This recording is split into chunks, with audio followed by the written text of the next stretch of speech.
House Republicans are demanding answers after the U.S. Air Force admitted that the military records of two Republican lawmakers were improperly released. An internal Air Force audit revealed that the unauthorized access of records from 11 individuals, including Republican Congressman Zach Nunn of Iowa and Don Bacon of Nebraska, who joins me now. Bacon retired from the Air Force in 2014 as a brigadier general and currently serves as a member of the House Armed Services Committee. Congressman Bacon, it's good to see you. The person who received your records is reportedly a former research director for a Democratic political group. You say this goes beyond opposition research and is potentially criminal. Why? Well, first, the Democrat campaign or the Congressional Campaign Committee gave $105,000 to this firm called Due Diligence. This individual worked there, and they acquired the records of 11 Air Force veterans. They used their Social Security numbers and other personal identifying info. It was deceptive. It was basically identity theft. And so it's surely deceptive, probably illegal to pretend you're me, asking for my records and then getting it. But it was done for opposition research to see if there's any dirt in our records, and it was wrong. Is it against the law to get somebody's Social Security number and then request their military records? It's under our understanding from our lawyers it is, because you can't use, it's like identity theft. They were using my Social Security number, which they illegally obtained. I didn't give it to them, and requested my records as if I was wanting these records. They did this to 11 different individuals.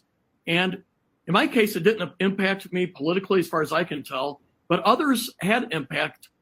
For example, a race in Indiana was negatively impacted for Jennifer Ruth Green. Yeah, I want to talk about that 1 second. But before I do, the Air Force says this was just a mistake made by an employee.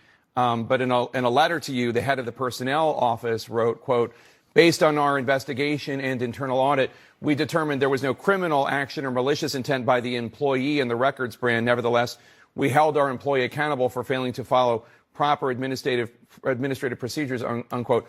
Are you satisfied with that response from the Air Force? I know you think that what this operative did was shady, potentially illegal, but what about the Air Force?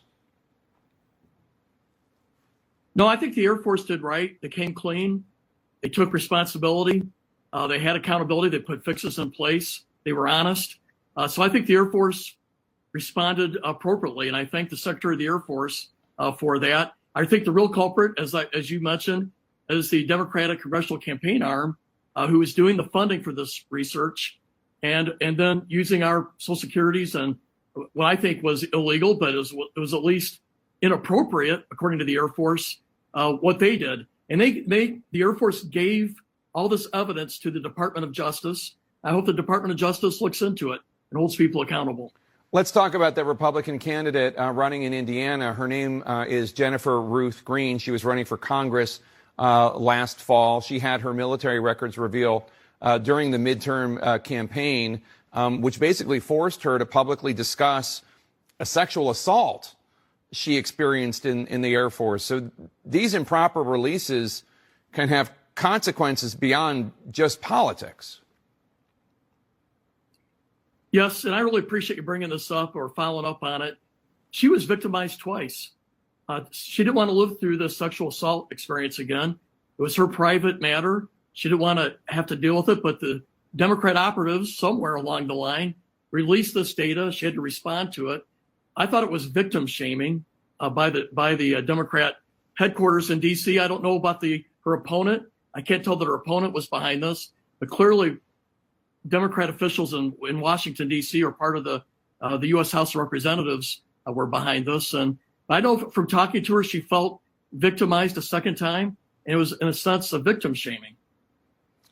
What do you want from the Democratic Congressional Campaign Committee or from the third-party group that was apparently behind this, that they had hired in the past? We don't know necessarily that what this was part of what the DCCC had asked them to do, but obviously there are ties. What do you want to hear from both organizations?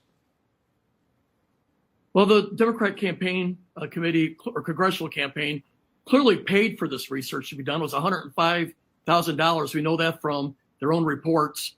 But at least the due diligence firm, the Democrat firm that received this money from the Democrat congressional campaign, they should take responsibility. They should take accountability.